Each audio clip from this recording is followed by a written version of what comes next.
What's up, everybody? Welcome back to Actuali Podcast. I'm Chris. I'm DJ. And today we are going to continue our exploration of the subject of metamodern spirituality with the help, once again, of Brendan Graham Dempsey's excellent YouTube channel and his interview of Zach Stein, developmental psychologist, among the other things, the many hats.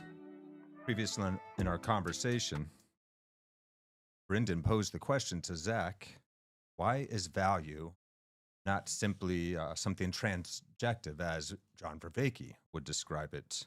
Because Zach Stein proposes that it is a primitive sort, a metaphysical primitive. And Brendan further argues for the primacy of value as the result of relationships, so that it's both relative yet exists across time and space transjectively. So not just subjectively, objectively, transjectively. And then, of course, Zach comes in and provides a really interesting answer. So we're going to get back into that. And just to summarize very quickly, what is metamodern spirituality for anybody that is coming to the channel for the first time or just picking up on this series? Metamodern spirituality can be defined as an approach to spiritual practice that highlights a return to the sacred in a way that feels authentic in our fragmented, post-secular world, blending traditional wisdom with modern insights to foster a deeper, more adaptive sense of purpose and transcendence. So it's very much a movement that is trying to bring meaning back into the Back to normal. Oh, it sure is, isn't it? We're going to fix the orange screen for you before we put it up. Yeah, so Save your eyes, guys. just a moment, guys. Yeah, you can turn your own light filter on, but we're going to turn it off for our purposes this evening. Oh, boom. There we go. God. Blinding. Yeah. Oh, no. I try and keep that stuff limited as much as possible. The blue light will really throw your circadian rhythm off, and it's addictive. This is why we're all hooked on our smartphones, guys. So definitely put on a blue light filter. But yeah, let's go ahead and let's jump right back to where we left off. We're going to zoom back a couple minutes into the conversation so these guys can kind of rehash where we were before we left last episode, guys. But let's go ahead. We're jumping back in, and this is the subject of metamodern spirituality, reconstructing value with Zach Stein on Brendan Graham Dempsey's channel. Check him out. Let's go. Psychological primitive, we could say, oh, okay, when you get this and you get this, and then there's something that happens between them, then you've got value, and then you don't have to do this metaphysical move. And so the claim I would want to make, and to, we can dance around, is to see why you might not find that to be satisfactory. So the way I'll just quickly lay this out. Obviously, these sorts of things would need, some time to really get into, but I'm working myself with a more kind of Vervaekean notion of transjectivity, right? And that if you've got something, an entity in a context, let's start with a living entity, because this is a nice place where I think people can see these things pretty clearly, but then we can also shade down or shade up, as the case may be. But like, a cell has a goal state, right? In order to maintain itself, it's got to take in, food, nutrients, and in order to sustain itself, it has to avoid toxins, right? So cells do chemotaxis, and we can see goal-directed behavior in the world. With these kinds of complex living organisms. Obviously, when you shade up to the level of complex human beings, now you've got all these other layers of complexity added in. And so our goal-directed behavior is very complex, and we've got will, and we've got emotion, and all these things. And, here Greg Enriquez's UTalk model can help kind of chart how these things wind up showing up across the evolutionary stack. And then you could even, I think, go further down, shade down into the area of matter, and look at things like dissipative structures that have, what Terence Deacon would call like these teleonomic, goal-directed and intentional behaviors. And if you see it in that way, then you can just say that entities, to maintain themselves, have that as a goal, you could almost posit. And so entities have values because of that. And I think, to use a very specific example to really make this clear, right? Well, do I want to get? I might save this. I'll come back to this. There's something I want to get to here about the values that show up for different kinds of organisms, because I think it illustrates the point very well. But the basic claim in this way of approaching the reconstruction of value would be that actually, yeah, physical, let's just say living organisms to start with, have goals in order to maintain themselves. And if things have goals, then there are normative aspects to their existence, right? If they don't reach their goals, then they cease to exist. And so if they are going to keep existing, then they need to meet their goals. So by virtue of it being kind of a dynamic, complex evolutionary creature, it's going to have values that are valuable for it. Okay, so what Brendan is doing here, guys, is trying to come up with the kind of a safe scientific argument that's not going to turn off materialistic science. And to share this theory, and to bring it into the meta-modern conversation, and this is kind of the tack that he seems to prefer to take, which is totally fine, and I appreciate it. Zach, comes in here in just a moment to correct what seems to be a misassumption slightly on Brendan's part, where he's not trying to posit some kind of, weird, supernatural metaphysics here, where there's like this Platonic kind of thing before everything else, but he is also talking about relationship, and he's challenging the scientific worldview, which itself seems to rest upon a lot of its own axiomatic, even metaphysical presumptions. So axiomatic meaning that we treat it as a given, like 2 + 2 = 4 is axiomatic. So let's let Brendan go on here. And that's kind of the key transjective part, that all values are valuable for things. And I guess here's where I'll bring in this last point and then get your response, is that the dung beetle, right? What's valuable to a dung beetle is dung. And you could even just say, for the sake of this illustration, that let's say that's human crap, okay? So for that creature, that crap, that poop is valuable to it. Now, as a person, that crap is not valuable to me. It is kind of, it's like, it's actually kind of a, my value state is to distance myself from it. So instead of being attracted to it, I am repulsed by it. Whereas the dung beetle is attracted to it instead of being repulsed by it. And because we have different values, but we are operating in what you might call that field of value, generally speaking, because we both seek to maintain ourselves and have goal-directed behavior. And so in that framing, you get that relativity of values, but you also get it framed within a broader context of all entities in context with their environment must have values if they must maintain themselves. And the big takeaway from all that would be, then you don't posit value as a fundamental. It's actually inherently, it's a relationship that emerges transjectively between an agent and its arena. So what do you make of all that approach? And why don't you find that satisfactory as an explanation for value? Well, a few things. So I think it's a false dichotomy to think that by saying something is primitive, it isn't somehow also relational, right? So the idea that value is always value to something, of course. Oh, that's helpful. Okay. Absolutely. Again, consciousness similarly, right? Like that these are relational by their very nature. So in no way are we retreating to some kind of myth of the given, and nor are we retreating to some kind of essentialism that isn't a process-based contextual way of thinking about the emergence of anything that is actually real. So that's the first thing I'll say, which is that value is always relational, fundamentally. That's why we talk about the primitiveness of desire. Now, you have chosen to call both value and desire goal-orientedness, but to me, that's just you positing value as primitive, just calling it goal-directed behavior. And what we're saying is that to be goal-directed is to have values. Yeah.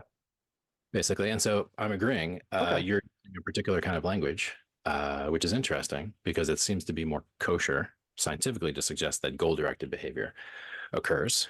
But the idea that somehow that actually when you just mean the thing has a desire and a need, and therefore value is real. And then, of course, the idea that what's valuable to you isn't valuable to me, of course, that's how values work. So the dung beetle thing, I'm like, yeah, of course. Like primary to all of that, as you pointed out, again, a kind of slip of the vocabulary is life. Seeking to live, Mhm. Life seeking to live. There is a primitive stasis of value right there. Life wants to life. Life wants to life. That's the very first thing that life wants to do. Wants to Right. life. Wants to life.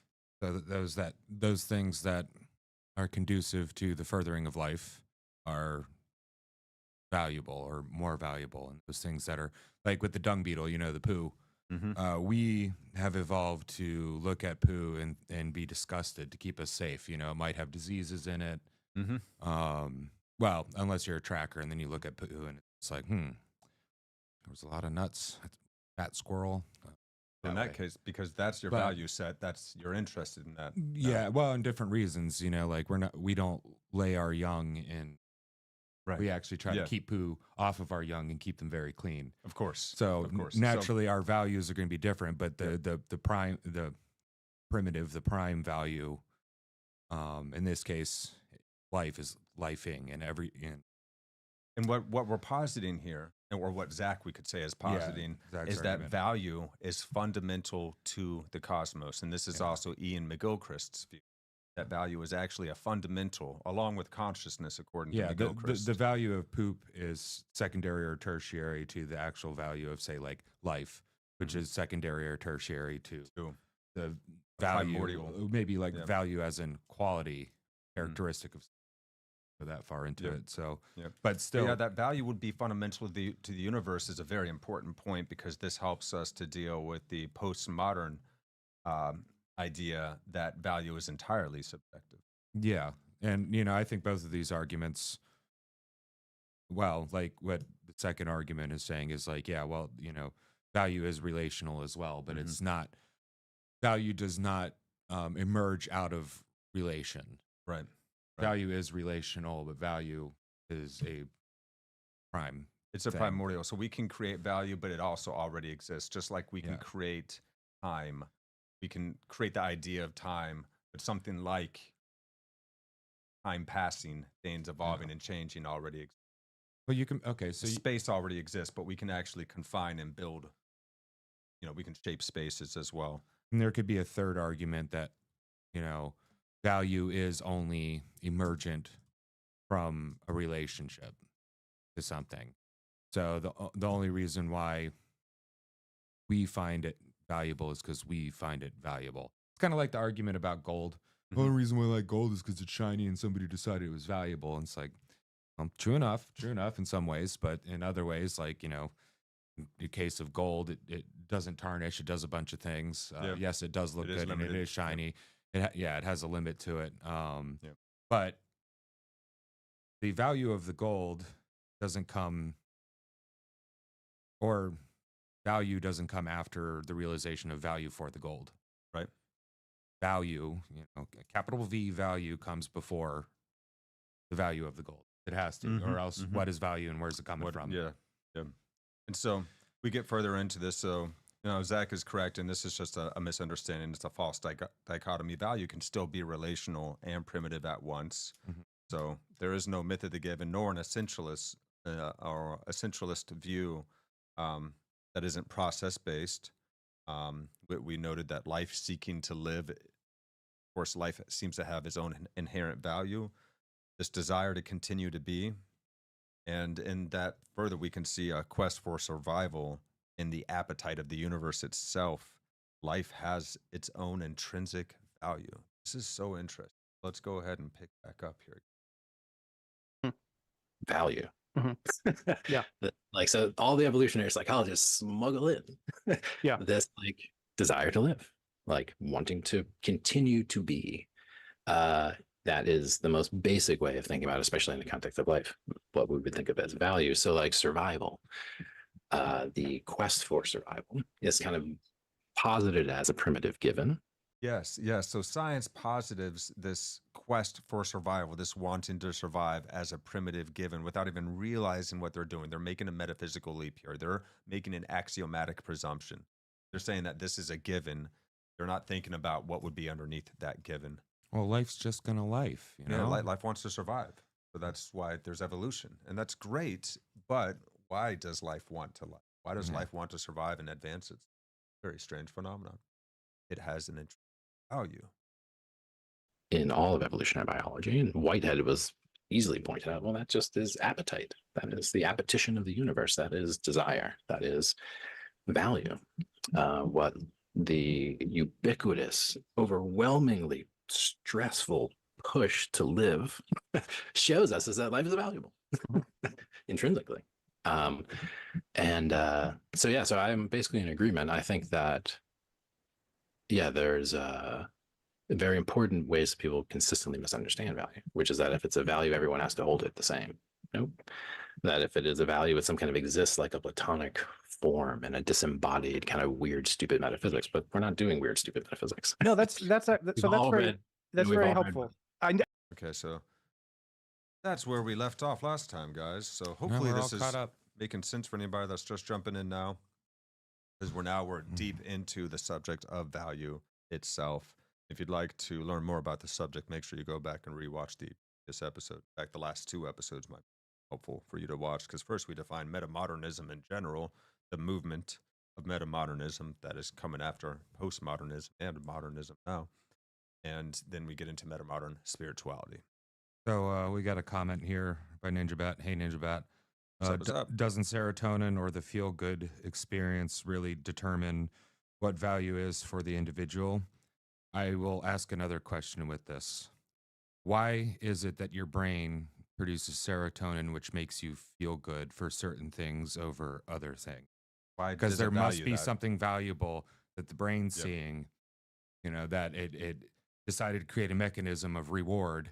So when you go towards that, you get rewarded for it and you'll stay alive. Now we're in a society or societies that we can get all the sugar we want, so we kind of get hijacked on that. We can get all the sex that we want, so we get kind of hijacked on that. We do all the drugs we want, and we kind of get hijacked by that. But the survival instinct keep you alive.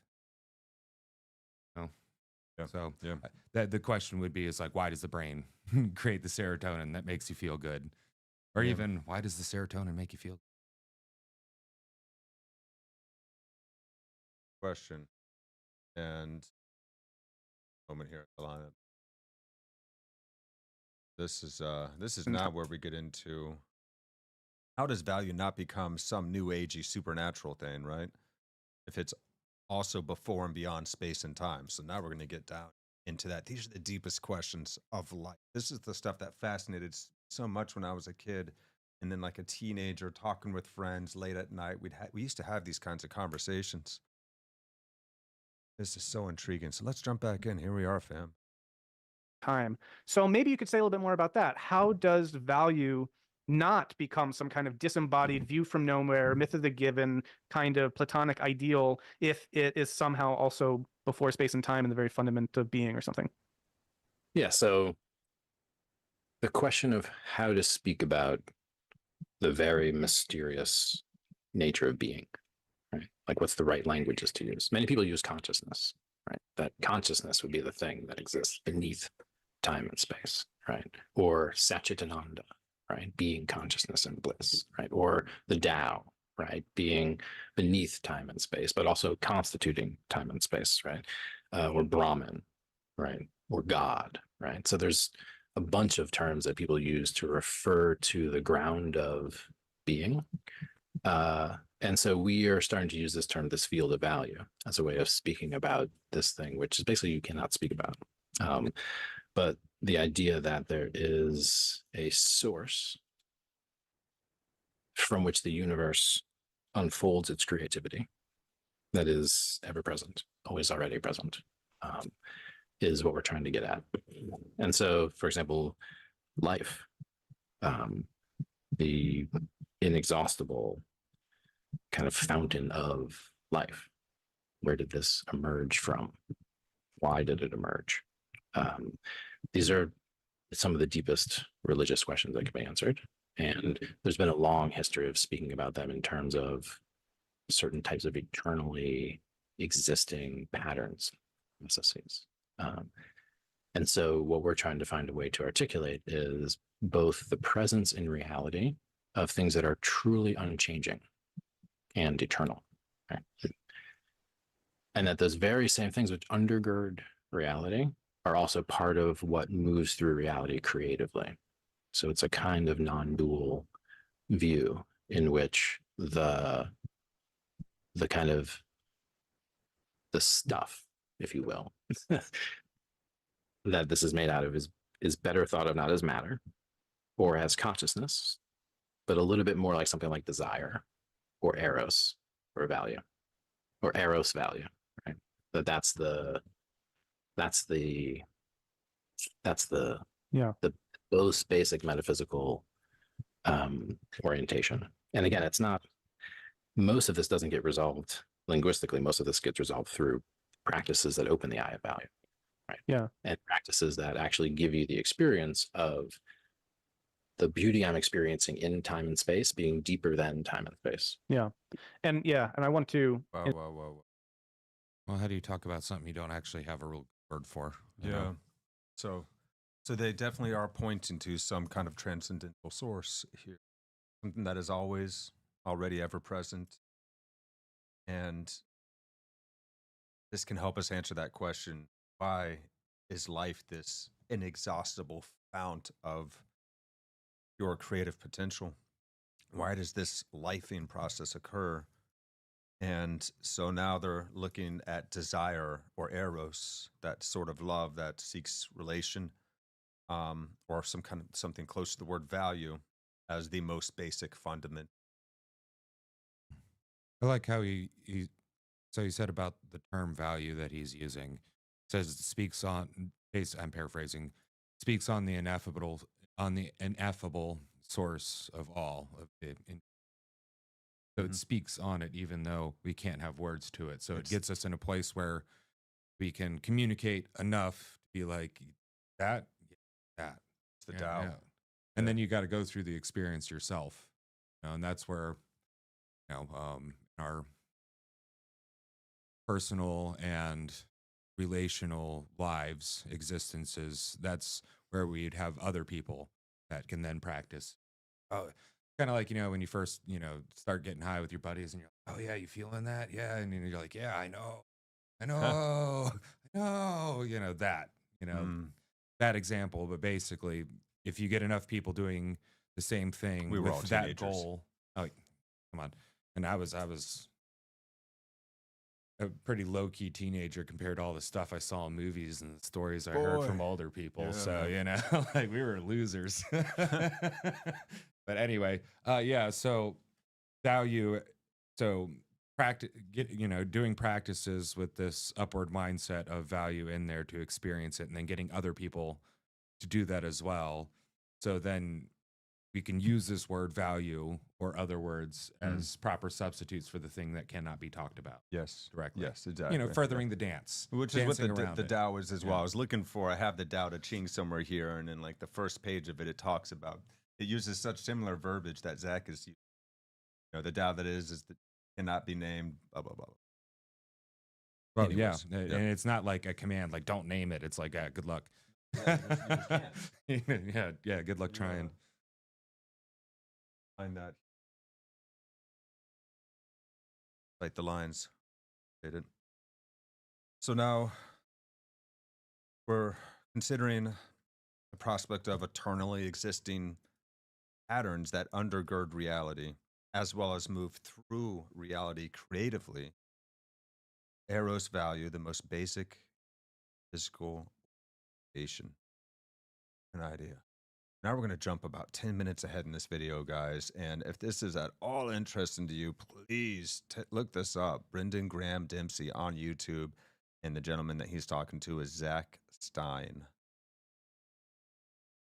Both on the cutting edge of this metamodern movement. All right, let's go. Thing. Right. And when we talk about this world religion and philosophy, cosmoerotic humanism is not an attempt to be the world. Like anyone who's doing that is nuts. You don't want to be the world philosophy or religion. The point is that there's this emerging space of discourse where different types of topics are emerging, and it's these types of topics. It's the one. Okay. So what he's referring to here when he says cosmoerotic humanism is this book, guys, and up on screen. First Principles and First Values, 42 Propositions on Cosmoerotic Humanism. They're not using the word erotic the way that you think that they are. It's not in the flippant romantic sense. Or the weird kinky sex stuff. No, he means as far as like intimately interwoven together. Yeah, an intimate connection, the relational. Yeah, Eros the kind of value. goes like this from the outside in, seeks connection and consumption. Yeah. Eros, whereas philia would be parallel together. Agape would be outward and growing. Yes. Yes. There you go. Ways that you could That's look cool. at those three. Yeah. So this is a book that Zach Stein wrote along with Mark Gaffney, and I believe that they also had. So they did it under the pseudonym David J. Temple, but it is an ongoing collaborative authorship between Mark Gaffney, Zach Stein, and Ken Wilber at the Center for World Philosophy. And I'm really excited to read after hearing this conversation. So let's go ahead and I'm going to pull this back just a little bit. So we're going to give him a start here, guys. And when we talk about this world religion and philosophy, cosmoerotic humanism is not an attempt to be the world. Like anyone who's doing that is nuts. You don't want to be the world philosophy or religion. The point is that there's this emerging space of discourse where different types of topics are emerging, and it's these types of topics. It's the one trying to bring unity to the modern scientific worldview for the sake of value. The projects that are attempting to make sense of the great wisdom traditions rather than just denigrate them.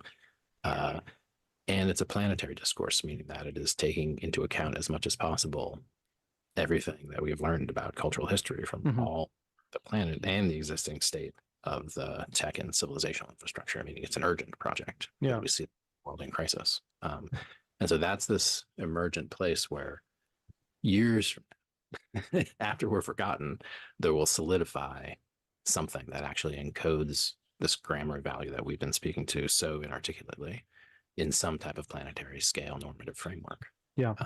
And the great religious traditions have actually been local traditions with planetary ambitions. They started in little places and then tried to spread everywhere. The world philosophy religion of the future begins as a planetary movement, and we just haven't seen it yet. And so a lot of this is like, may many flowers bloom in different ways of articulating this, a lot of bumping together, and then at some point, beyond our control, I believe, because we're entering it, there will be truly emergent movements that change the mood of the culture. So like if you think about like what human those guys. Okay.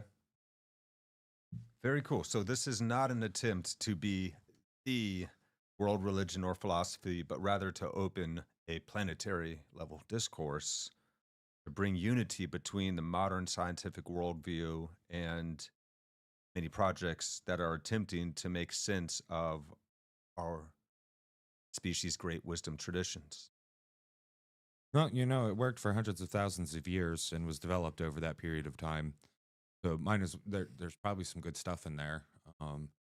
Now, humans have a tendency to be fanatical about things. So I think this disclaimer here that he made is important because, it's always this new thing and, like this new diet or new exercise that'll just solve it for you and be the great thing. And a bunch of people jump on board. And when you jump on board with something, it turns out to be a bunch of BS.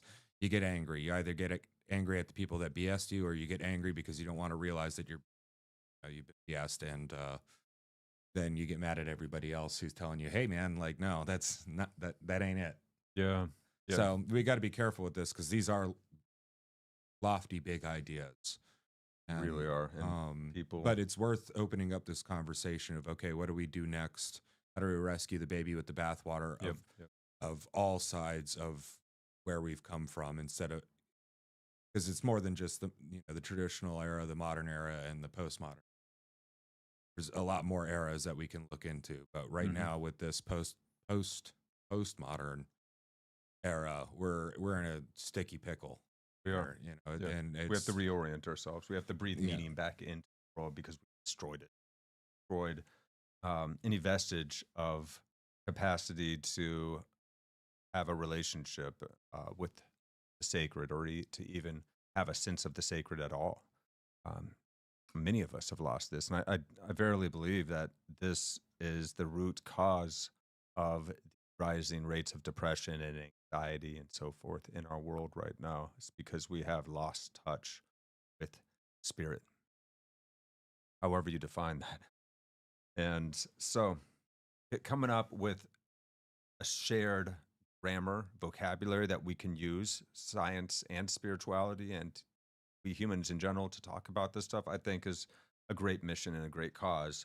And I like that he did say that. We're not trying to be the world religion or philosophy, but rather we're trying to open the door to planetary discourse and actually give us the language we can that we need to be able to even have that kind of a dialogue. So now we're going to get into how the universe was meaningful to us before, and this attempt to bring that meaningfulness back. Oh. Guys are doing when modernity started was trying to talk everyone out of the idea that the universe was meaningful. So like for the vast majority of human history, everyone basically believed that this is totally meaning. Everything's meaningful. Like I was placed here by God, like we all were, and every tree was made by God, and like it's all meaningful. And then the modernity comes along, and they basically, in a very systematic way, begin to talk us out of the idea that the universe was meaningful. I believe we're in a situation now of having to talk ourselves back to the idea that this is meaningful. And our generation is in that discussion. Yeah. Meaning that it's actually, even when we say we believe it's meaningful, it's actually hard. It's like drugs and stuff to have the experience. Like it's hard because we grew up in the default nihilism of people are like going to the jungles to have ayahuasca journeys with shamans to try and find meaning again. So even though we want and we feel that there is an innate meaningfulness to the world, people are still pretty much going to pretty far distances to re-imbue that sense of meaning. We may have been intellectually convinced that there is no, meaning and value to life, but still, like physically and spiritually, we feel it. Yeah, and we are drawn to do things like, like when the teenager goes out and wants to, go drinking and doing drugs and going to the hippie festivals and doing all that stuff. It's for a reason. It's not just to have fun. The organism is seeking something, communion, something more. Yeah, that it's seeking the meaning in life. The screw you dad teenager thing. There's always been a little bit of that in kids growing up, but that's a very like the whole flip out and do. I'm gonna get in my car and run away and smoke cigarettes anyway. That's new. Now there's always been rebellious teenagers, but we had rituals and other things tied up within the community that would put that towards a good end. It's like, oh, you like to fight all the time or whatever, we're going to put you with the hunters and the protectors and people instead of you shut up. Yeah, and you might talk back and sometimes, but and that's part of the forging of your own independence that we see. It just seems to really have been exacerbated. Yeah, well, you get the nihilism. You make a nihilistic teenager who's already tempted to be nihilistic anyway. Yeah, nothing has meaning. The emo I think you kid with nailed the it hair. there. Yeah, the nihilism is definitely more at the forefront of our experience nowadays, and that growing sense of nihilism and lessness. The world certainly is going to cause us to rebel much harder than we. Well, and then we're just going to do a bunch of stupid stuff to fill that hole in that void that we're feeling, the meaning void, and then we're going to get really confused and burn out. You see it all the time. Oh yeah, at ever increasing rates. Boy, do we! Yeah, I mean, we see it physically in just the rising rates of obesity, heart disease, and things like that. We're trying to stuff ourselves full of junk food to distract ourselves from the struggle of life, and from the stress of life. And we've gotten how to lean in, I think, in a lot of ways, because we don't feel that we are in the arms of eternity, that we are protected by some source, or that we're doing this for a reason. There isn't some great, compunction for us anymore, it feels like. And we're looking for a way to reorient and find meaning again. How can we ground ourselves and get level ground beneath ourselves and feel anchored once again? So yeah, let's go ahead and jump ahead another couple minutes. Time skip. Yes. Stole that phrase from the great Joe Hill. Were they still? Let's roll. Modernity as a type of learning process. Right. Habermas does this. So now we're going to talk about reorienting science. That's the hope. It's really well in that most recent book where he just talks about this. The traditions had to absorb the cognitive advances that they couldn't stop from accumulating. Yeah. Eventually, the cognitive advances became science, and then we get modernity. But the cold versus the warm stream of modernity being very important. Hume and others being cold stream, saying the traditions have nothing to teach us. Kant and Hegel and others being the warm stream, saying actually no, the traditions were very important. There's untapped semantic potential Yeah. in these religious traditions, but that doesn't mean we stop the dance with scientific knowledge and technological advancement. In fact, it's the technology advancement that's done more than the science to dysregulate the life world. And it's the technology development now that calls for the most urgent reorientation to value, because we're about to make technologies that are ungovernable Speaking of AI, in their power and not aligned with value. Yeah. There's so much more that we could keep talking on this value well said front, there, and in man. some way, Well said. So, Yeah. boy, Well, okay, that's going to be a tricky dance, reorienting science. Yeah, and that warm versus cold, you know, the cold side being, you know, not in Materialism. yeah, materialism, but also, you know, throw the baby of traditionalism out, and then nothing the in there. warm end. And it's interesting that he, you know, brought up Kant and Hegel too, because they, you know, were spiritualists in some sort, you know, and in their time, the whole, you know, ancient traditions and mystery schools things was real big. If you were in the know and you're real smart, you were looking into that stuff. And then a lot of people went all wackadoo looking into that stuff, because conversations can pull you in. Yep. And, you know, we should all join the long conversation of philosophy and go all the way back as far as we can. But you can get yourself in little rabbit holes and go nuts and think you're like some crazy wizard that has magical powers. And, hey, maybe you are. Maybe Hogwarts is real. Forgive me, but you know. But let's try and remain humble. Or turn into, you know, like super maniacal mass murderers, you know, that happens as well. But yeah, incorporating tradition can go wrong, but also not incorporating tradition will go wrong as well. Yeah, because there was some valuable stuff, and there was certainly some babies we threw out with the bathwater. To say that there is no babies whatsoever. Well, because from Hegel, then Marx came along, who was inspired a lot by Kant and Hegel, but he just went full materialistic, no tradition. We're going to do this new thing. We can do, you know, 5 years. Religion is the opium of the masses and nothing else. Oh yeah, man. So go to either extreme. But and this Ninja Bat mentioned something about, you know, our disconnection and having to go back to the same old philosophical conversation. And I think he means repeating itself, but I think it's worth repeating and getting into the conversation and keeping it fresh so it doesn't go off into stagnant pools. You know, I think it's really important for, you know, if we're going to educate our young people, we need to get them reading philosophy and more of just like, so I can spout some whatever, you know, and sound cool, and more than just I need the grade, but actually get in on the longest conversation. That's all philosophy is. It's the longest conversation humanity's ever had. It's still going. That's it. And there's some bad points in the conversation, some really great points in the conversation. Best to get in on it as much as you can. As to be expected. Yep. So Dangerous let's as go it ahead may and let them trail down here into intimacy. The subject of intimacy now. Get into it. So I'll frame it this way. Like, what do you think it does? How is it helpful to frame everything in terms of intimacy?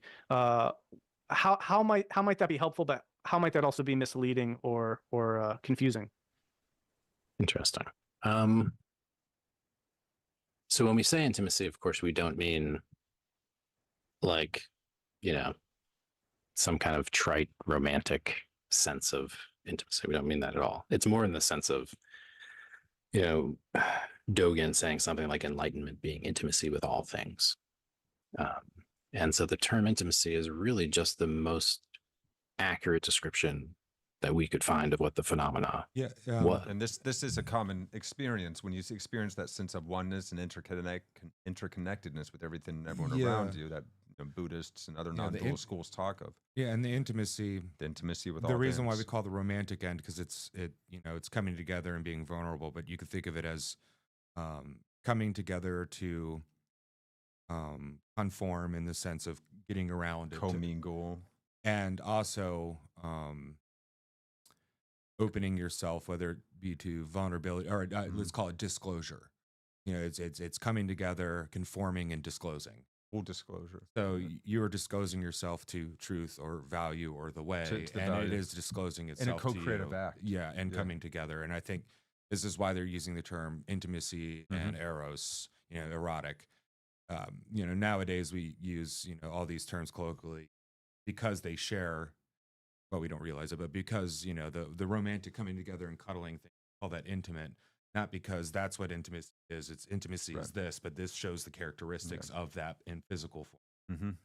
That's a great You know. example. Yeah, the mother holding the newborn Yeah, child. that's an intimate experience, That's but an it's not intimate romantic, moment. right? Yeah, But yeah. you could still say, but very loving, very intimate. you with your coffee when it's really cold outside and you're camping and you're Yeah, having that intimate relationship with the coffee, and it's you and the coffee, and you're, you know, opening yourself to it and drinking it down. You know, yeah. Or I felt so- intimately affected by that sunset. Yeah. You'd even call places like intimate places and not sexy or romantic, but like, you know, a cozy little book nook, you know, stuff like that. So Very nice. it's very nice that he defined the term intimacy and eros this way. Yeah, he goes deeper too. I like what he does here. Check this out, guys. Yeah, let's go on. It's like you can, and if you kind of are able to disentangle it from whatever reactive emotional complex that we have that's resistant to embracing intimacy. So that's the first thing. Why do we have a problem with that word if it is actually the most best to actually describe it? So it's just descriptively accurate that these are configurations of increasingly intimate things, that your nervous system, from just a sheer stuff connected to other stuff being a definition of intimate, is the most intimate thing in the universe. And it is, through its perceptual apparatus, making you inseparably intimate with your perceptual around and the air and all these other things.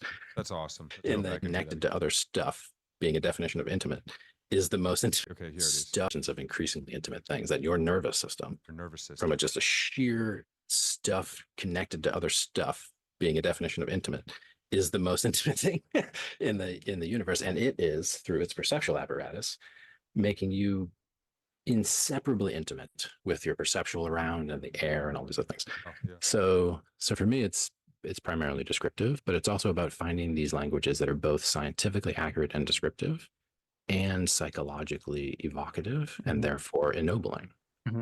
That the same dynamic that draws cells together draws people together, right?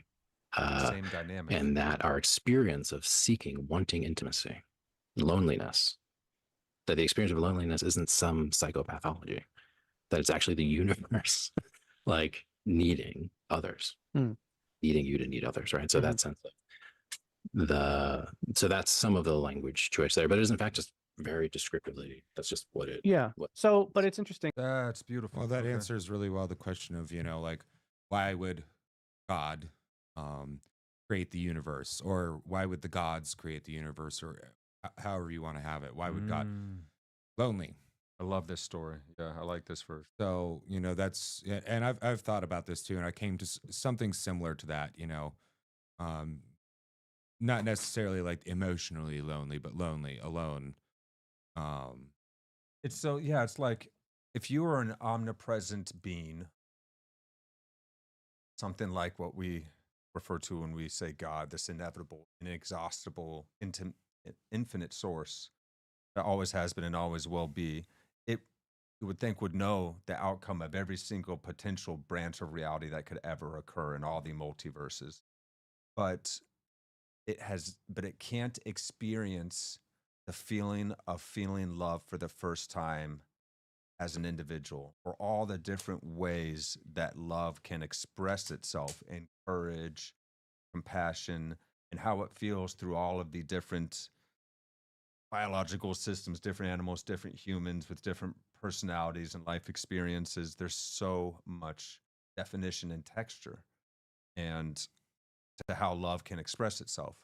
And what it gets to do through us is experience life viscerally and freshly, as though for the first time, because it has forgotten what it is. So it is like the universe sees through 1 trillion eyes, but those eyes have forgotten where they came from. And it's almost like the telos, or the goal of life for us, is to remember.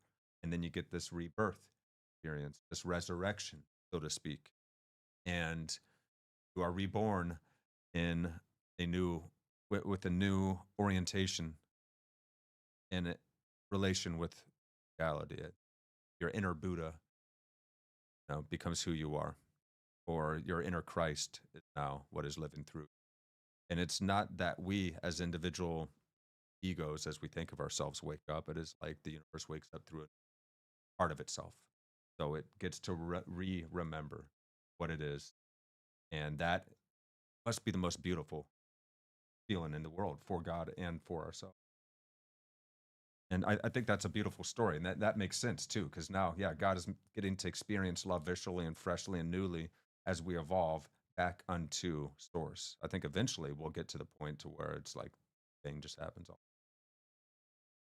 Well, you know, the depiction of heaven in the Bible, and not necessarily what modern Christianity, or we'll say popular Christianity, posits it, but it's they refer to it as, you know, being in his glory. Glory means shining, light this ever everything. So you are basically, you know, in a way back to source in it again. Yeah. And I think that paradoxically, because it is intimate or infinite and it has infinite different ways it can go, it can at once be you experiencing the angelic afterlife version of yourself, looking over your loved ones and the life you just came from, and as one with source in its full glory at the same time, and maybe doing that angelic thing for, you know, thousands of different lives that you might have lived. I don't know. But, well, there might be, you know, there's the idea of reincarnation where, you know, like if you live a beast-like life, you come back as a beast, right? But if you live just a human life in your passions, you're doomed to repeat it over and over again. But if you live as the next step, you come back as that next step. Okay, there's that kind of reincarnation. Then there's another idea, and the Urantia book kind of talks with this. It's an interesting read. I don't subscribe to it, but it has some interesting. The idea that after this life, there's another series of like prepper lives for eventually what you're supposed to do. And then there's my interpretation of if reincarnation is a thing, like as in like, you know, worldly reincarnation,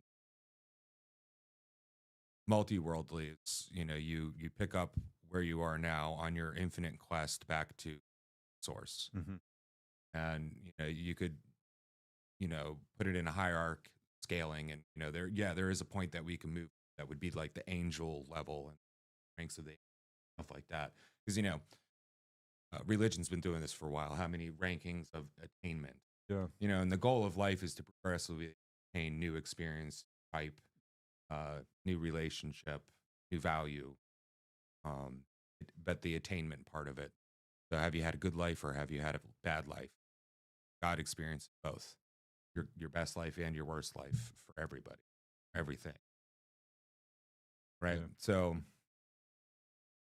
on the reincarnation thing, and I saw a little mention in the comments about that too. But yeah, there's a lot of different ideas of reincarnation. And then the one thing that I think almost all religions, you know, have in them is this idea that humans were made by God, but we weren't the first things made by God, but we were the best things made by God.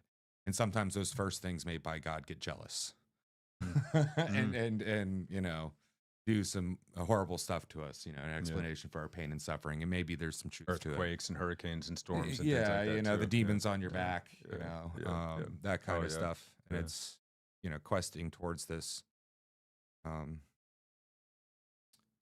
intimacy of understanding of how the universe works. And you'll only really understand how the universe works if you get close enough to God to just be pretty much indistinguishable from it and be rolled back out. Yeah. And what's beautiful about this is there is no cap to enlightenment, as they say. There is no limit to how far one can transcend. There's no cap. There's no limit. There's always room to grow, which it's such an exciting prospect. That means such a hopeful, isn't it? You really think about it, we're never going to be done. There's infinite room for us to improve. That's so exciting. So exciting. All right, guys, so we're winding down here. We're getting towards the end, but stay tuned for the Good News Roundup. And now for one of the climactic parts of this conversation, at least for me, we're going to get into what is anti-value, or let's go ahead and if I'm in the right spot here. Get in the right spot.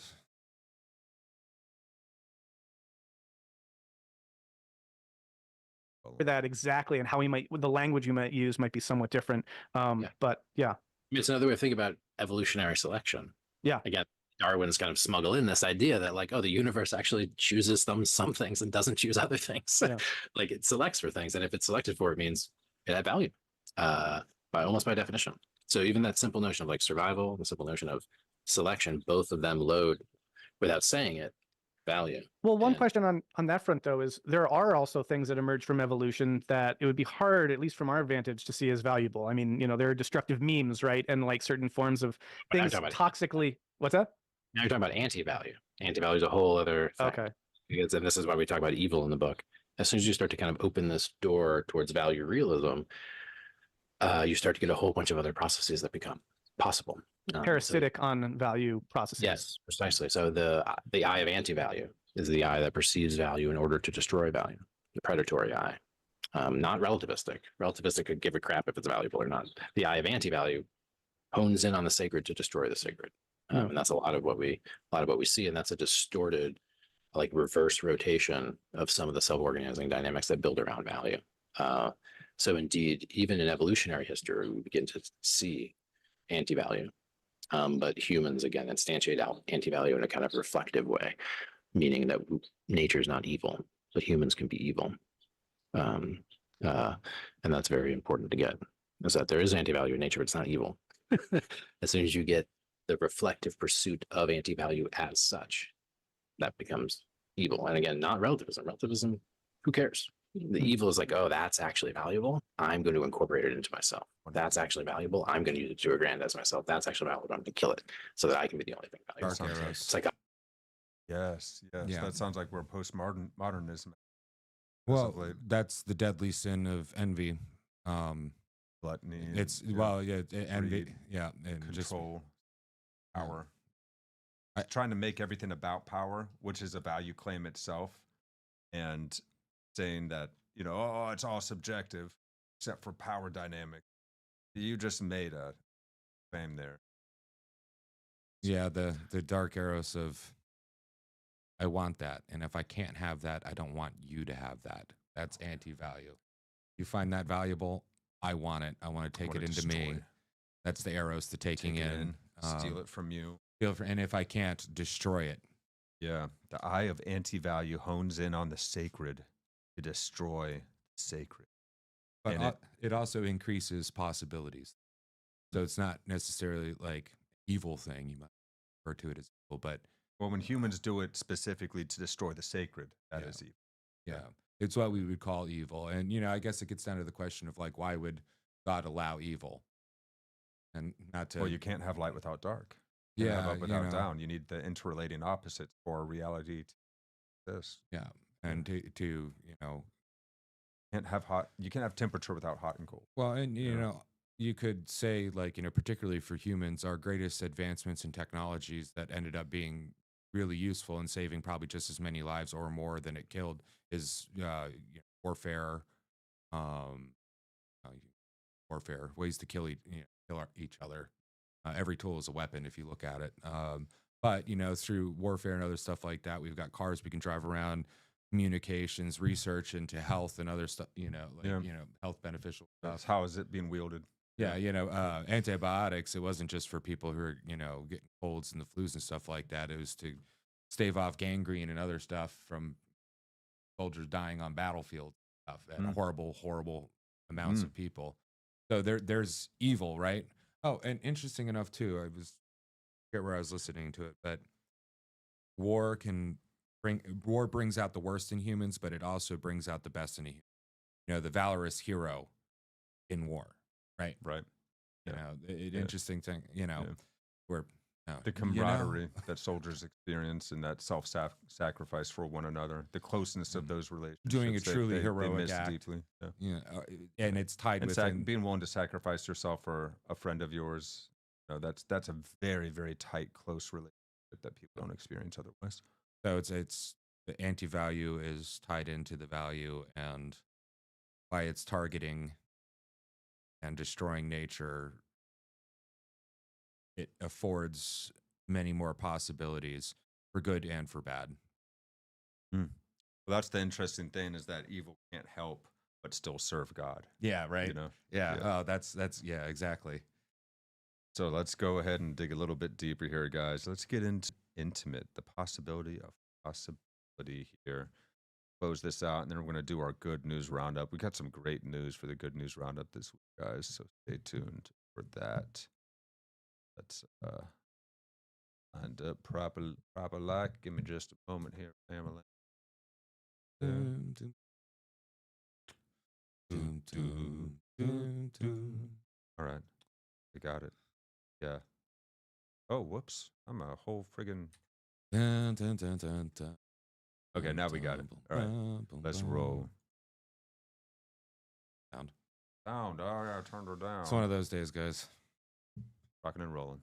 It'll also seem like that would be a very hard view to maintain. So maybe I'll just, invite you to say, what do you see is the place that the word God occupies in this framework? Yeah. Right. Totally. Yeah. So what to say about this?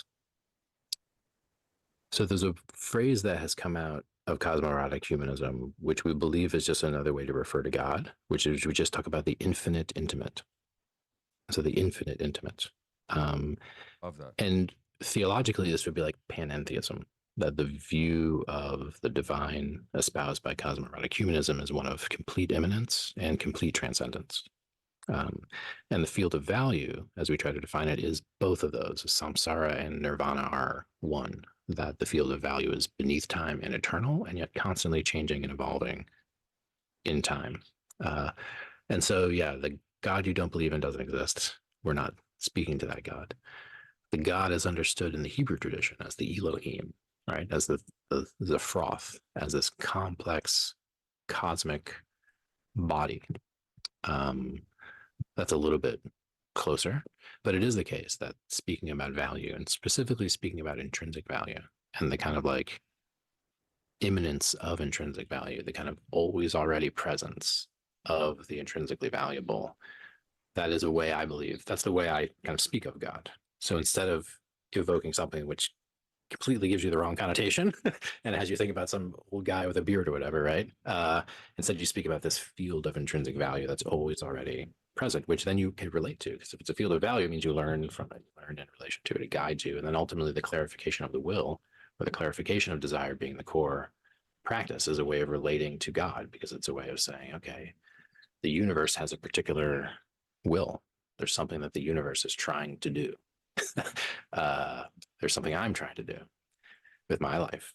Can I align these things? Or what are the practices that would allow me to see value clearly enough to know that as I act, I'm falling into the stream of the Tao, the display of living value. Right? I talk also about, living value, meaning not some dead idea of value, but the actual lived experience of it. So anthropontology becomes key, when we'll talk about that later, which is that it's also, we're ultimately not giving a set of beliefs. We're ultimately giving some injunctions, which have to do with the opening of the eye of value. And therefore, this way in which there's not so much a God's eye view as much as there is the ability to live on the inside of God's face, or your face and the inside of God's face are the same, which isn't a view from nowhere. It's a view from you. It's precisely your view, but with God's eyes, right? In which case, the uniqueness of value, it's worth noting. It's like, we're so far past relativism where we're into unique value, meaning like there is something intrinsically, irreplaceably unique about your value. And to your point about relationality, about the value of your surround, meaning like, yes, that tree is infinitely valuable intrinsically, no matter what, but that's also the tree you've known for 20 years. You've known that tree for 20 years. There's a unique value between you and that tree that does not exist for any other tree or person. So our value, and that's new God. One way to think about the tradition that we're working in here, the Hebrew tradition, is that the goal of the mystic, the goal of the human, the goal of the one aligned with the will of God would be to create new God, create new value. The idea that there is more God to come, and that it is our responsibility, in a sense, to vindicate God, to make possible what we've always known. Another definition of God is just the possibility of possibility, just that there is change, that there is this living field of value that continues to express itself. So those are my Yeah. Wow. Okay, let's take a quick pause. There's just one more minute left now. That was powerful. So akin to panentheism, what they're talking about, but beyond. So a complete immanence and transcendence at once. It's samsara and nirvana are one. This thing is eternal, yet always evolving. Paradoxical nature of the underlying fundamental reality. The always already present field of intrinsic value. Wow. Universe having a particular will, and so do I have a particular will. And what can I do to align that will with quote unquote God's living value? So they're not providing a set of beliefs, but injunctions. And perhaps to, open the conversation and allow us to realize that ability to, love that term, live on the inside of God's face, such that it becomes, it's like you seeing with your vision, but with God's eyes. And that the goal of the mystic of humans in a spiritual relation with reality is to create more value. There is more God to come. It is to vindicate God. When you hear the term new God, it doesn't mean that we're replacing the old God. No. God is just growing along with us. Our conception of God is growing as we mature as a species More in relation God. with it. You Yeah, know? more God is becoming more God. And the whole goal, of course, is to vindicate that more God to come. It seems like we have, if we look at our religious history, we do that. First the gods are the gods of, the earth, the sun, the moon, the weather. And then the gods become a little bit more personal and animate, becoming, or, like the animal gods, and then some type of hybrid between animal gods, while you still have those animal gods, ruling over certain portions of the previous, like it may be an eagle, but represents the storms and the god of the storms and all that stuff. Then, you can look at Egyptian stuff. They do the hybrid between human and animal. Then you have the human gods of the Greek pantheon and the Roman, where you got your Zeus, the god of gods, but Zeus has a dad, a tyrannical dad, and had to take over. And those were the Titans that were the before. And our understanding of the universe and God at that point was, you had these big things that were like humans, because that's the next step out of animal is humans, and they're in their passions just like us. And then you get a guy like Socrates who ends up, being like, well, if they're gods and they're, better than us and they deserve our worship, shouldn't they be like perfect and not, held down by our issues? And then we evolve into monotheistic, and then evolve even past into this, the sky daddy, guy with the beard in the sky kind of thing. But then eventually you get Christianity, which is actually embodied in a person, God as a person on earth, who is, there at the beginning of creation, but now is incarnate on the planet. And we're going to continue to more God, make more God, new portions, new growth. To understand more of God and come into relation with that more, because that God is the infinite. Well, you could say that life is a certain type of reflection of God, and if life wants to life, I'm sure God would want to God, and continue to grow as well. I don't know. I could be wrong, but that's my hunch. That's what feels right to me and what seems to work. So I like the way you put that. And man, I'm captured by this idea of living on the inside of God's face to the point that it becomes you, but with God's eyes. You have this original experience, but you are now, this is the idea from Jewish Kabbalah, the mystical side of Judaism. There's this beautiful, fascinating idea that we're all vessels and we are under the law of reception, like we receive.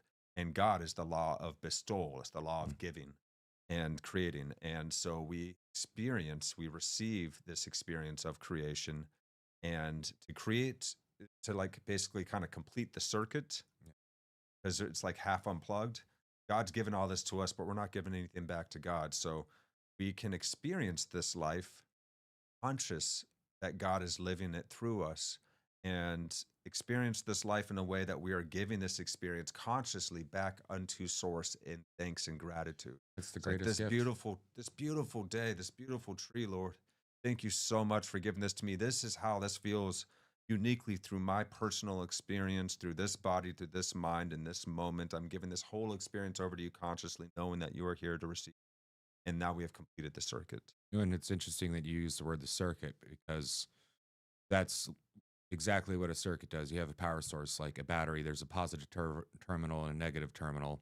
The negative terminal gives up the electron, but the work flows in the opposite direction. So, and actually, so the genders work this way. So there's what we call male, and we ascribe to, sexually male, and then female. The male end gives up an electron. The female end receives the electron, and through that, it's no longer potential anymore. It creates work. And in the case of organisms, it creates another life form. Yeah. The seed creates, and then it's actually birthed. Well, it's built in the womb of the mother after the seed is given and birth. So like that's where you get the idea of the sun being the creative male force and the earth being the feminine, birthing force.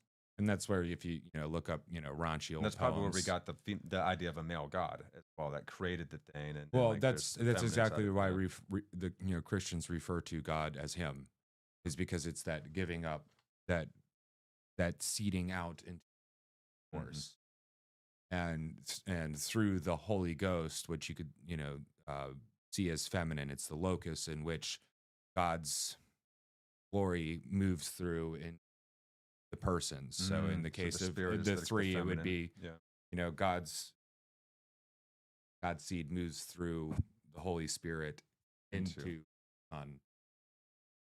I know I'm butchering it, and but I think you're getting the gist. Catholics may believe it one way, and Orthodox may believe it another way. I'm not trying to make a difference between them, but that's one way to think about the triune God and why it's referred to as three things, because there is the masculine form, the feminine form, not biologically masculine or biologically feminine, but as far as what it does. One gives up potential, one receives That's right. and now it becomes work or life or something Because it's else. also in the Christian Bible, Christian religion, it's also taught that God is the Alpha and the Omega. So it's saying it's beyond sex, beyond everything. It's beyond the interrelating opposite before all of that. Yeah. So that's where we're getting back to that froth. Yeah. That underlying froth, or that source substrate. Yeah, that permeates through everything and seems then to the also make up personality of everything. God come out of that. That's the same in the Hindu religion. It's ultimate underlying absolute, just kind of ongoing flux of pure creative potential. And then it has a personified aspect of itself that people can talk to and relate with. And then that splits into thousands of demigod or sub-god versions of it. So, So, all these religions are trying to talk about the thing you can't talk about, and all we can do is dance around it. And that's it. Some are, more sophisticated or less sophisticated, or a little bit better at the dance, or a little bit coming less. at things from this angle and covering this kind of area of human life and living. Some concentrate more on self-realization process for humans, like a very much an internal, meditative, self-reflective kind of life to become a better human being. There's other ones that focus more on a worshipful outward, embracing all of the life around you and everything and everyone unconditionally. And either one of these, there's multiple paths to this mountaintop. There's many outward paths. There's many inward paths. You can actually use them together. That's what Vervaeke talks about, that even espoused through Buddhism, and I believe in non-dualist Christianity as well. When seen through the mystical lens, you realize that all of these are doing a non-dual play that are trying to get you to self-inquiry and an outward openness, a loving kind of worshipfulness towards the world, or sense of reverence for the world and for others. But a disclaimer on that, though, is there may be many, many paths all around the mountaintop. But there's only one pointing towards the mountaintop. Yeah. But there's only one that goes to the mountaintop. The Christians think Christ. I happen to believe that. But other people think it is other things too, and it is narrow. Because you can lose yourself, and I people think it's more go about out the way. into the neo-shamanism, ayahuasca stuff without real guidance into what it means, and they lose themselves. Right. So I don't think it's anyone religion has it right so much as that we do see the great world religions point to a way of being, and certain aspects of that way of being are highlighted in different mystery or wisdom schools.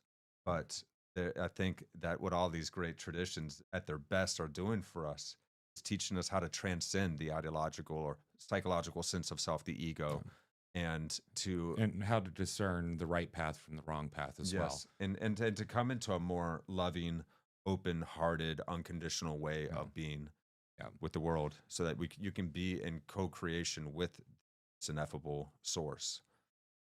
Yeah, and that's where it's like, I do believe that, I'm a religious spiritualist dabbler. I happen to be a Christian, but a lot of Christians have a problem with that because they're like, no, but it's like, well, sometimes you need to get lost in the woods to know that it's possible to get lost in the woods and how dire and bad it can be. And we're also in an age where we are trying to resuscitate a sense of meaning in this world. And we need to have these difficult conversations with one another. Our various cultures are all coming into clashing and melding together at this point. We're going to continue trying to do more of the melding process than the clashing. So we're going to have to understand each other's different points of views. It's okay, I believe, to study other religious systems. But I think it only further ennobles God when you start to really see past all of the ideological baggage and cultural baggage that every religion carries with it. Because none of them are done perfectly. I mean, Christianity is split into dozens of different sects and so forth. It goes on in Buddhism and everywhere else. So yeah, there it is. You got 3 of them that claim to be the original Christians, which I guess would be the Catholics, the Orthodox, and the what is it? The Ethiopian Christian. It's an African Christian, and then you've got like the Protestant, which turned into like 10,000 million different splinter sects. Yep. And then you got the new agey stuff, and anyway. Boy. So let's do some good news, fam. It's the Good News Roundup here on Actuali Podcast. Every single episode of Meaning Making 101, we are now going to end with some good news, because there's enough crazy friggin' bad news in the world, and that's all that people love to talk about on the internet. So let's look at more of the good news, and we're getting our good news today from the goodnewsnetwork.org, and you can find a link to that in the description. So yeah, groundbreaking. Well, let's actually go to hit this one first. This follows up on a previous that we did, where the NASA astronauts in the Dragon spaceship were rescued. They were up there for like 240 days or something. Biden didn't want to bring them back because then that was going to make Musk look good. And Musk had sided with Trump, and so he didn't want to take Musk's help to bring the astronauts back. And so then Trump, once he was in office, brought the astronauts back. The astronauts themselves confirmed this very fact that Biden, of course, could have brought them home because Elon had offered. But he did not want to take up Elon's offer. Politics and ideology getting in the way of doing what's right. And you know what? What was right was done a little bit later than that we wanted. And guess what? Dolphins came to see. Dolphins. This is so cool. So check this out. NASA announced on X yesterday that an additional and unexpected welcoming party arrived to greet returning astronauts Barry Wilmore and Sunita Williams. Splashing down in the Gulf of Mexico, teams on boats arrived to help the astronauts out of the Crew 9 Dragon capsule when a pod of bottlenose dolphins arrived to see what the fuss was about. Stranded because of a malfunction with the Boeing Starliner that brought them to the International Space Station, Williams and Wilmore spent an unplanned 280 days in space before finally being relieved by the new Crew 10 mission astronauts. It was a return that had Earthlings of all shapes and sizes celebrating. I like it. So check it out. Team members will egress from the Dragon spacecraft. Now, here on your screen, we can see dolphins, actually, who want to come and play with Dragon. Now, one of the fast boats there in place, working to assist the recovery team. Yeah, apparently first there was just 2 dolphins, and then a whole pod showed up. Member. It's incredible. I just love these views. We really see them even better in daytime, but just seeing the recovery team work in tandem to step through each step, to step through each operation. The recovery team, those dolphins in the water there. Now, the recovery team member that is crawling around the Dragon spacecraft. That's enough of that. So. Great news. That's awesome. That's just heartwarming thing there. And then this conspiracy theory. This is some really, really good news. Groundbreaking gene therapy cures 21-year-old of his sickle cell anemia. I'm not in pain anymore. So there's a new procedure now. And here it is. A New York hospital has declared a patient cured of sickle cell anemia, a debilitating genetic disorder that mostly affects individuals of African heritage. considered to be cured. Other genetic treatments have proven successful in reducing or ending bouts of pain and occasional surgeries that plague the lives of those who suffer from the Cohen Children's Medical Center said their patient Sebastian Bozil, 21, is the first New Yorker to have received the breakthrough Lyfgenia treatment, according to the New York Post. Developed by blah, blah, blah. Received the treatment in December of 2024. Since then, he has seemingly been cured of the disease, which was causing him skin ulcers, back pain, hip pain, joint pain, severe chest pain. Growing up with sickle cell, it's kind of been all over my life, Sebastian said, according to. So now that I'm cured, I'd say it's my new birthday because now nothing's going to stop me. Speaking of Awesome. value and rebirth, Right? Part of a genetic mutation that humans developed to protect themselves against the malaria parasite. Sickle cell disease occurs when blood cells form sickle shapes. So I and have trouble reaching I do the have hearts. an issue with that paragraph. I don't think it's necessarily a mutation that the humans developed to protect themselves against malaria. I think the people that had this and had that shape of the blood That's the cell proper way to say it. Yeah, or the one that survived. Yeah. malaria, and it became more prevalent. But Yeah. anyway, But life got a life, man. yeah, Life got a life. life's gonna life. Yeah. So Dr. Jeffrey Lipton, the center's director for pediatric hematology, predicts Lyfgenia will replace bone marrow transplants as the primary method for addressing sickle cell anemia, and called the treatment a fix. So basically what it does is it takes a sample of the patient's bone marrow, introduces healthy adult hemoglobin from a donor. The hemoglobin is a protein that helps transport oxygen to the body via red blood cells, and is at the heart of sickle cell disease. Tinkering the two, they are then fused back into the patient's body. So they do some genetic modification, basically. It's doesn't involve CRISPR technology though, but it is a form of gene editing, I guess it's gene therapy. What would it be? Parallel gene transfer, where the gene from the healthy donor. They basically change the blood before they put it back in, but they also have to still treat the bone marrow because it's just in there. There's no way to reach the bone marrow. Well, but the to treat bone marrow is basically stem cells, so you're introducing parallel new genes to stem cells instead of. There, go ahead and Yeah. back full second. I'm looking at this. But yeah, interesting stuff. Yeah, because it's best not to go manipulating the genes. Human cellular system is pretty good at creating its own stuff, whereas if we start tweaking too much stuff, it can be kind of iffy.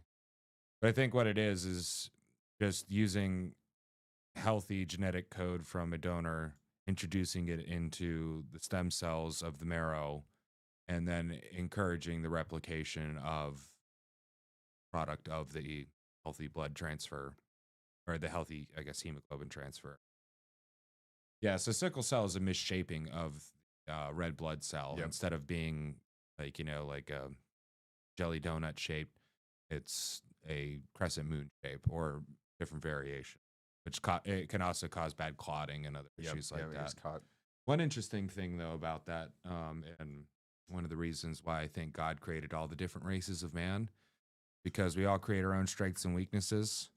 And well, Africans, like Africans, they have a high propensity for sickle cell, and if they carry that gene, but then they have a child with someone from Europe who does not carry that gene, the kid has a chance of not getting sickle cell, but having the gene and also having a resistance to malaria. That's awesome. So getting the worst of what the gene does, causing the sickle cells, So but getting the best of what the gene does as well. So, dig it. Yeah, my scientific reason for why racism is stupid. Really, dude. I like that, man. That's great. Mixed people are beautiful, are some of the most beautiful people on the planet that have mixed heritage. Mixed kids are amazing. Yeah, they do look beautiful. Alrighty, so this last one, bam.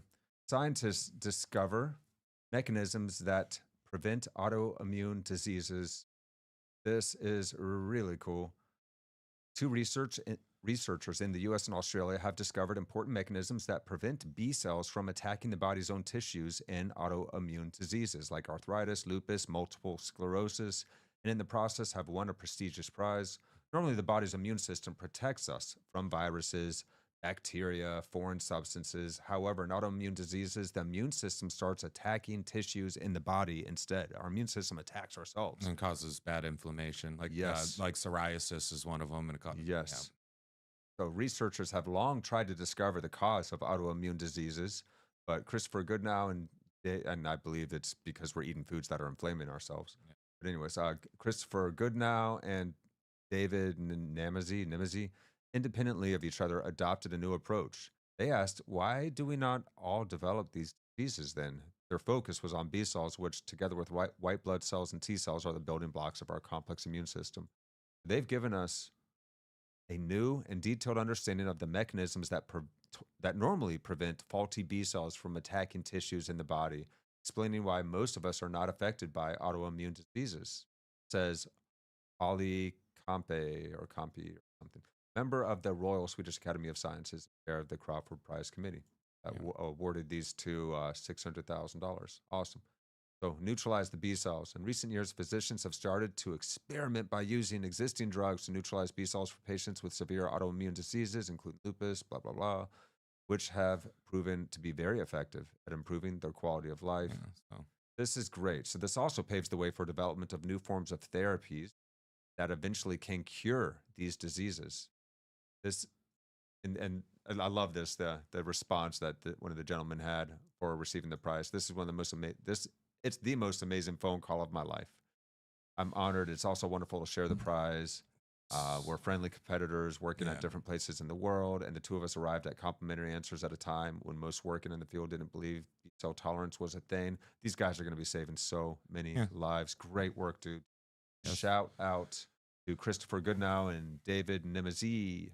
Yeah, so I'm not poo-pooing on what they're doing, because I think it's a great first step to treat the symptoms of the B cells going crazy, but we really need to start figuring out why. What is the root cause? What is the root cause, and what are the how to eliminate it? I saw an interesting video of a slide of blood with microplastics in it. They introduced the microplastics, of course. It wasn't just out of this guy's blood. It took his blood, introduced microplastic to it. You actually saw the white blood cells attacking this plastic, but it can't break down the plastic, so constantly attacked. And then another one. Oh boy. So I'm not going to completely assume, but I assume there's some correlation between the uptick in autoimmune disease and the uptick of microplastics being in the as well as other, system. certainly carcinogenic and toxic chemicals and pesticides and other. But products. Autoimmune diseases have been around forever. So what is it? Where's the issue that's caused? Well, and also where's the issue that causes the body to freak out on itself and try to kill it? Yeah. What's causing it? Good point. Great point. So that's the good news roundup, guys. But we need another step. So they'll continue. Absolutely. Looking. But it's the good news roundup, and we love you guys, and thank you so much for being here. And every episode, I think he called it the Gulf of Mexico because he's like Gulf of America. Oh, did they have Gulf of? I didn't notice. But let's go ahead and let's go through the comments. Gulf. Thank you guys once again for being here. Every Wednesday we do this meaning making 101 here on Actuali podcast, where we try and make sense of this world together. And so here we are. We love you guys. Thank you so much for joining us.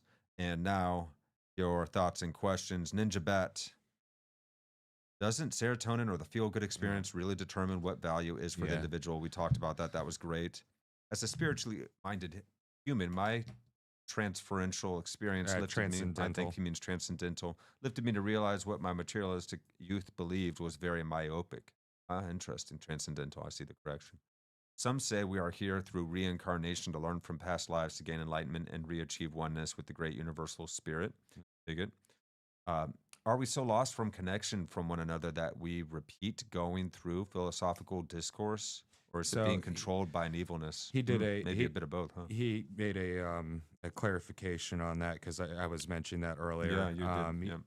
So he didn't mean philosophy in the way that we're talking about this ongoing conversation, but I think what you're getting at, Ninja Bat, is this push towards certain philosophical ideas and ideologies cycling, keep us distracted from actually going to searching for the big value, opposed to, and why does, Marxism keep coming around and seem like a good thing? I know it wasn't that long ago, but Yeah, it keeps right. seeming What to do we keep cycle recycling through. this? Yeah.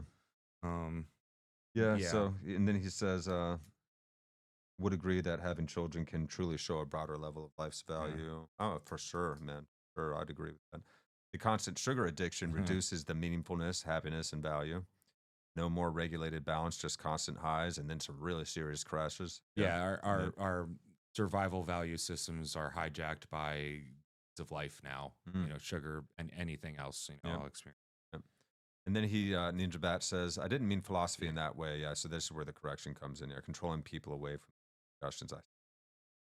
So would God, quote unquote, know what the difference between good and evil is? If it is experiencing through us, wouldn't it be driven to self-indulgence? Well, God is everything. Yeah, God is experiencing, if a universe, I think for a universe to exist, to be able to be possible, then everything has to be in play.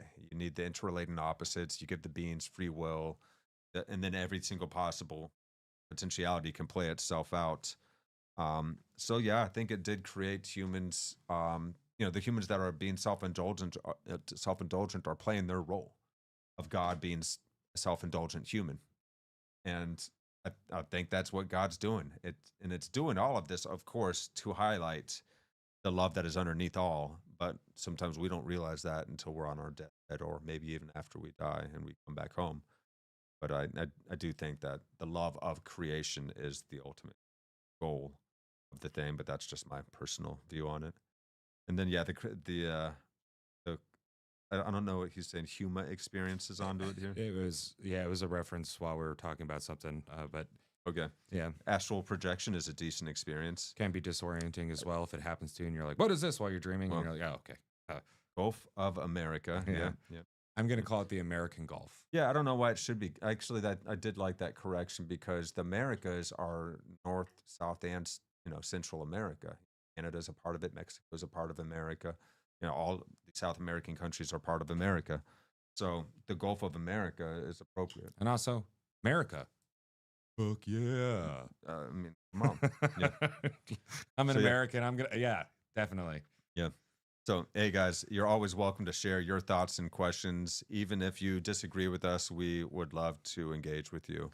We appreciate you so much for being here today. Make sure that you smash that like and subscribe. And let's go ahead and give Brendan Graham Dempsey likes and subscribes as well. And check out Zach Stein's book that we covered in these last 2 episodes. One more time, I'll show that to you guys right here. First Principles. First Principles and First Values. 42 propositions on cosmoerotic humanism, the meta crisis, and the world. Written under the pseudonym David J. Temple. Love you guys. We'll be back next Wednesday, 7 PEST. So join us then. We're always live here on YouTube. And of course, we're on Twitch and Facebook and X as well. And also, every single episode is available after the fact on all of the podcast networks. So Spotify, Apple Podcasts, Google, Stitcher, wherever you like to listen to podcasts. Greatly appreciate your stars, your likes, your ratings, your comments, everything, guys. It helps us to reach more people. And, that's the name of the game here, fam. We're trying to change this world from the inside out. We're all growing here together. We're learning here together.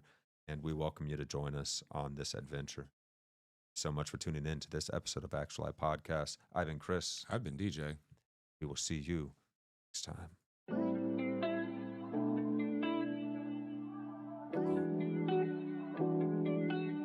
Oh no. Scissor shades.